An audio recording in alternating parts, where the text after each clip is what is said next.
Well, today my topic is parallel access theorem. So parallel access theorem అంటే ఏంటి ఈ వీడియోలో క్లియర్ కట్గా మనం నేర్చుకుందాం. సో ఇక్కడ చూడండి, suppose this is a rigid body.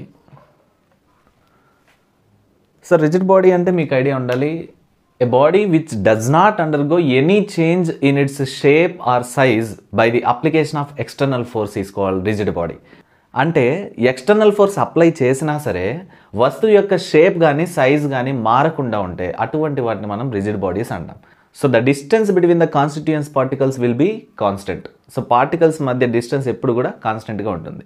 అటువంటి వాటిని మనం రిజిడ్ బాడీస్ అంటాం. దాని మీద ఆల్రెడీ ఒక వీడియో కూడా చేస్తున్నాను. Suppose chalk piece is a rigid body అంటే కాదు, ఎందుకంటే ఎక్స్టర్నల్ ఫోర్స్ అప్లై చేసి దాన్ని రెండుగా చేయగలం కదా, సో సైజులో తేడా వచ్చేస్తుంది. అలాగే ఒక డస్టర్ రిజిడ్ బాడీ అంటే కాదు, ఎందుకంటే ఎక్స్టర్నల్ ఫోర్స్ అప్లై చేసి దాన్ని షేప్ని మార్చేస్తున్నాం.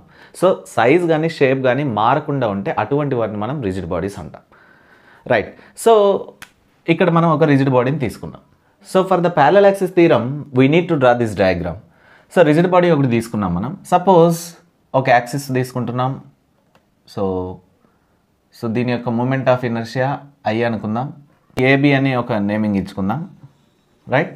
సపోజ్ ఈ బాడీ యొక్క సెంటర్ ఆఫ్ మాస్ సి అనుకుంటే అనదర్ యాక్సిస్ మనం తీసుకుంటున్నాం, that is passing through the centre of mass, that is CD అనుకుందాం. సో దీని యొక్క moment of inertia I naught.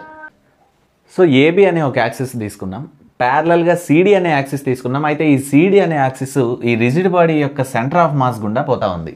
So AB అనే యాక్సిస్ యొక్క మూమెంట్ ఆఫ్ ఇనర్షియా ఐగా తీసుకుంటున్నాం, సిడి అనే యాక్సిస్ యొక్క మూమెంట్ ఆఫ్ ఇనర్షియా ఐనాట్గా రిప్రజెంట్ చేసుకుంటున్నాం. ఏదైనా ఒక బాడీలో నెంబర్ ఆఫ్ పార్టికల్స్ ఉంటాయి. సో ఆ నెంబర్ ఆఫ్ పార్టికల్స్ యొక్క మొత్తం మాస్ని కలిపితే మనకు ఎంటైర్ బాడీ యొక్క మాస్ వస్తుంది. Suppose the mass of this body is the capital M. So ఈ మొత్తం యొక్క బాడీ యొక్క మాస్ మనం క్యాపిటల్ ఎం అనుకుంటే ఎలా వస్తుంది ఆ ఎంటైర్ మాస్? ఈ లోపల ఉన్న అన్ని పార్టికల్స్ యొక్క మాస్ని కలిపితే వచ్చింది క్యాపిటల్ ఎం. అంటే ఈచ్ పార్టికల్ యొక్క మాస్ మనం స్మాల్ ఎం అనుకుంటే టోటల్ మాస్ ఎలా వస్తుందంటే సిగ్మా ఎం. అంతే కదా. అంటే నెంబర్ ఆఫ్ పార్టికల్స్ ఉంటాయి, we are considering just one particle, one such particle P. So number of particles ఉంటాయి, అయితే మనం ఒక పార్టికల్ని కన్సిడర్ చేసుకుంటున్నాం. ఇక్కడ ఏ నుంచి పికి డిస్టెన్స్ ఇంత ఉంటుంది, అలాగే సి నుంచి పికి కలుపుకుంటున్నాం. So the distance between the two parallel axis is ఆర్గా తీసుకుంటున్నాం, రెండింటి మధ్య యొక్క డిస్టెన్స్. సో ఏసీని కొంత మనం ఎక్స్టెండ్ చేస్తే దానికి నార్మల్ గీసుకుంటాం, పి అనే పాయింట్ కలిసేలాగా. సో ఈ పాయింట్ని మనం సపోజ్ క్యూ అనుకుందాం. సో ఈ డయాగ్రామ్ని మనం ప్యారలల్ యాక్సిస్ థియరంకి డ్రా చేయాల్సి ఉంటుంది. ఎక్స్ప్లెనేషన్లో ఇంకా క్లియర్గా దీని గురించి మ్యాటర్ చెప్తాను. సో బేసిక్గా ప్యారలల్ యాక్సిస్ థియరం ఈ కాన్సెప్ట్ రాగానే మనకు స్టేట్మెంట్ గుర్తు రావాలి. అయితే స్టేట్మెంట్ నీట్గా గుర్తు రావాలంటే మనకు ఆ ఈక్వేషన్ పార్ట్ గుర్తుంటే దాని నుంచి ఈజీగా మనం స్టేట్మెంట్ రాయొచ్చు. సో ఏంటి ఆ ఈక్వేషన్ పార్ట్ అంటే, సో ఇక్కడ I is equal to I naught plus mr square. So this is the mathematical representation for the parallel axis theorem. So parallel axis theorem ki mathematical representation ee rakanga istam, I is equal to I naught plus mr square. So ee mathematical phenomena gurtunte మనం ఈజీగా parallel axis theorem యొక్క statement రాయొచ్చు. అది ఎలా అంటే చూడండి, I అంటే ఏం చెప్పాను, moment of inertia, right. So the moment of inertia of a rigid body about any axis. So ఈ రిజిడ్ బాడీ మనం తీసుకుంటున్నాం. సో ఇక్కడ ఏదైనా ఒక యాక్సిస్ తీసుకున్నాం మనం. ఇక్కడ ఏంటి, ఏబి అనే యాక్సిస్ ఫస్ట్ తీసుకున్నాం, right. So the moment of inertia of a rigid body about any axis is equal to the moment of inertia about a parallel axis plus ఇక్కడ ఏంటి ప్రోడక్ట్ కదా. సో ఎం అంటే ఏంటి, మాస్ అని చెప్పాం. Are అంటే ఏంటి, distance between the two parallel axis, అది రాయాలి. So plus the product of mass of the body and the square of the distance between the two parallel axes. So ఈ రకంగా మనం స్టేట్మెంట్ చెప్పుకోవచ్చు. Very easy. So the moment of inertia of a rigid body about any axis is equal to the moment of inertia about a parallel axis plus the product of mass of the body and square of the perpendicular distance between the two parallel axis. So ఈ రకంగా parallel axis theorem యొక్క statement, ఈ mathematical phenomena వస్తే చాలు దాని నుంచి రాసేయచ్చు మనం. So moment of inertia about any axis is equal to the moment of inertia about a parallel axis plus the product of mass of the body and square of the perpendicular distance between the two parallel axis. So సింపుల్గా మనం parallel axis theorem యొక్క statement మనం రాయొచ్చు. తర్వాత the mathematical form of parallel axis theorem is అని చెప్పేసి I is equal to I naught plus mr square అని రాస్తాం. రైట్. అయితే ఇప్పుడు మనం ప్రూఫ్ చేయాలి. ఏ విధంగా ప్రూవ్ చేయాలి దీన్ని? సో ప్రూఫ్ ఏ విధంగా చేయాలి అది చూద్దాం. సో డయాగ్రామ్లో సింపుల్గా మనం అన్ని బట్టి కొట్టకుండా జస్ట్ వాట్ ఈజ్ వాట్, ఇక్కడ ఏం కనిపిస్తున్నామో అవి రాస్తే చాలు. ఇక్కడ చూడండి, consider A rigid body of mass m rotating about an axis AB. అంతే కదా, ఫస్ట్ ఒక AB అనే యాక్సిస్ తీసుకున్నాం, దాని చుట్టూ రిజిడ్ బాడీ రొటేట్ అవుతా ఉంది. ఓకే, సో దాని యొక్క మూమెంట్ ఆఫ్ ఇనర్షియా ఐగా మనం ఇక్కడ తీసుకుని ఉన్నాం.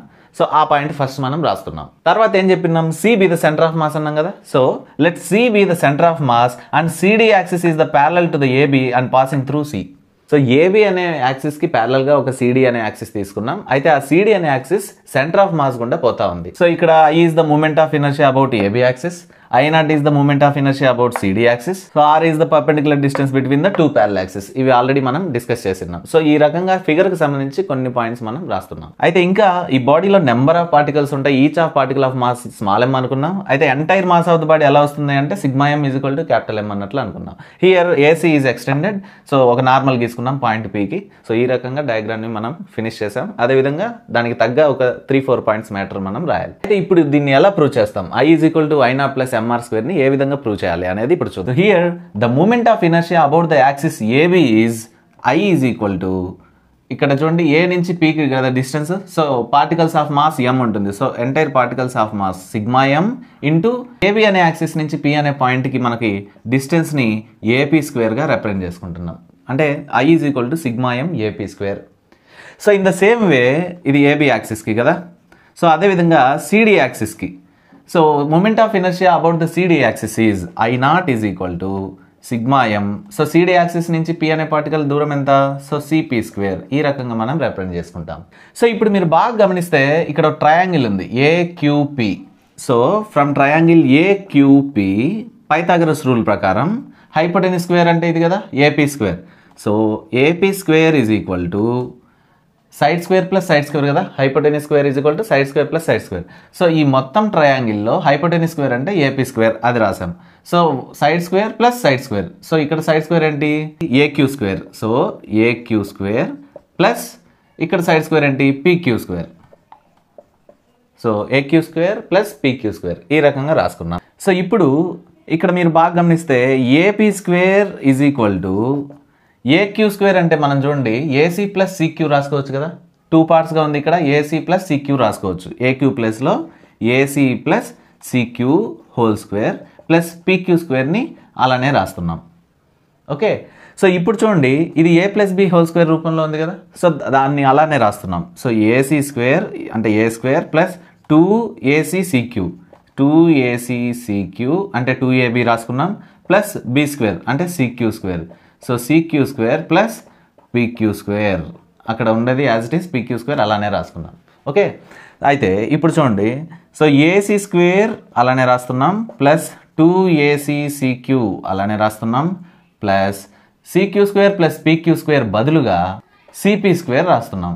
ఎలా వచ్చింది? CQ² ప్లస్ PQ² బదులుగా CP².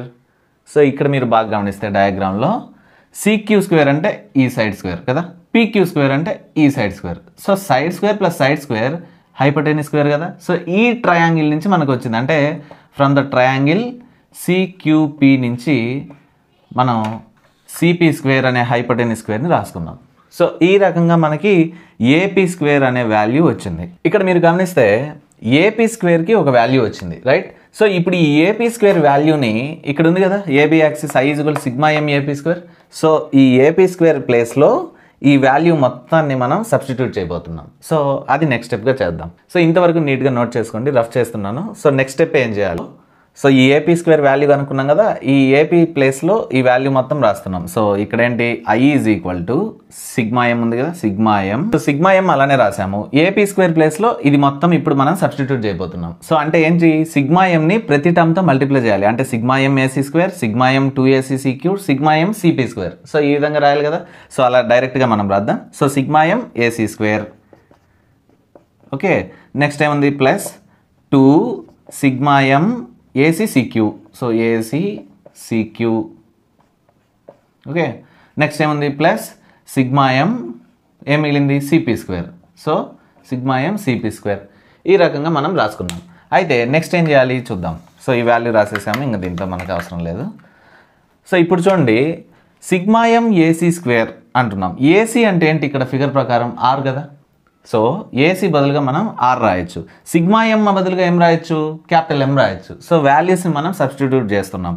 సో ఇక్కడ సిగ్మా ఎం బదులు క్యాపిటల్ ఎం అండ్ ఏసీ బదులు స్మాల్ ఆర్ స్క్వేర్ ప్లస్ ఇదేంటి 2 సిగ్మా ఏసీ సీక్యూ. ఈ 2 సిగ్మా ఎం అంటే మనం చెప్పుకున్నాం కదా క్యాపిటల్ ఎం, ఏసీ అంటే మన డిస్టెన్స్ తెలుసు ఆర్. సో ఇంకేం మిగిలింది? CQ. So CQ plus sigma M CP square అంటే ఇక్కడ ఐ0 వచ్చింది కదా మనకి moment of inertia. So sigma M CP square బదులుగా ఇక్కడ మనం తీసుకున్న ఐ0 రాస్తున్నాం. సో ఐ0. ఈ మిడిల్ టర్మ్ ఉంది కదా సీక్యూ, సెంటర్ ఆఫ్ మాస్ దగ్గర. So the sum of moments of masses of the particles at the centre of mass is 0. So అంటే చూడండి, బాడీ యొక్క సెంటర్ ఆఫ్ మాస్ దగ్గర పార్టికల్స్ యొక్క మూమెంట్ ఉండదు కదా. సో పార్టికల్ యొక్క మూమెంటం 0 ఉంటుంది సెంటర్ ఆఫ్ మాస్ దగ్గర. మిగతా ప్లేసెస్లో అయితే ఈ పార్టికల్స్ ఇక్కడ రొటేట్ అవుతూ ఉంటాయి, బట్ సెంటర్ ఆఫ్ మాస్ దగ్గర ఉన్న పార్టికల్స్ అక్కడే ఉంటాయి. సో వాటికి మూమెంటం ఉండదు. సో అందుకే మనం చెప్తున్నాం, so the moments of masses of the particles at the centre of mass is 0. Centre of mass దగ్గర పార్టికల్స్ యొక్క మూమెంటం 0. సో ఈ టర్మ్ మొత్తం మనకి 0 అయిపోతుంది. సో మిగిలిన టర్మ్స్ ఏంటి? I0 mr square. సో మనకు అదే కదా కావాల్సింది. I is equal to I0 plus mr square. So this is the mathematical expression for the parallel axis theorem. So ఈ రకంగా మనం దీన్ని ప్రూవ్ చేస్తాం. సో సింపుల్గా ఒక డయాగ్రామ్ వేసుకున్నాము, కొన్ని పాయింట్స్ రాసుకున్నాము. So moment of inertia about AB రాసుకున్నాము, సిడి రాసుకున్నాము. తర్వాత ఈ పైథాగరస్ రూల్ ప్రకారం ట్రయాంగిల్ ఏక్యూపీ నుండి మన hypotenuse square is equal to side square plus side square ఫార్ములాని అప్లై చేసి ఏపీ స్క్వేర్కి ఒక వాల్యూ కనుక్కున్నాం. తర్వాత ఆ ఏపీ స్క్వేర్ వాల్యూని ఇక్కడ మనం సబ్స్టిట్యూట్ చేసాము. సింపుల్గా మనకి I is equal to I0 plus mr square అనేది వచ్చింది. సో ఏంటి statement? The moment of inertia of the rigid body about any axis is equal to the moment of inertia about a parallel axis plus the product of mass of the body and the square of the perpendicular distance between the two parallel axes. So this is somewhat about the parallel axis theorem. For any doubts, use the comment section. Thank you.